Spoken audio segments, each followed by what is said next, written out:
Гледайте мача Арсенал срещу Байерн Мюнхен на 9 април от 10 часа на живо по Max Sport 4.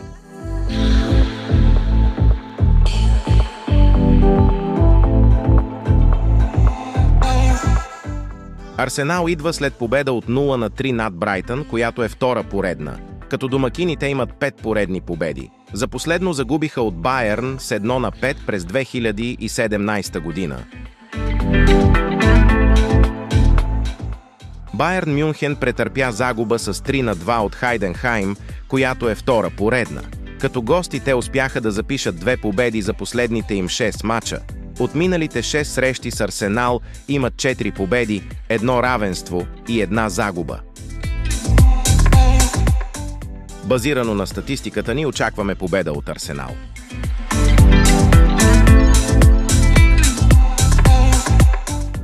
Бъдете предварително информирани за всички предстоящи спортни събития в света на футбола, ММА, бокс и много други.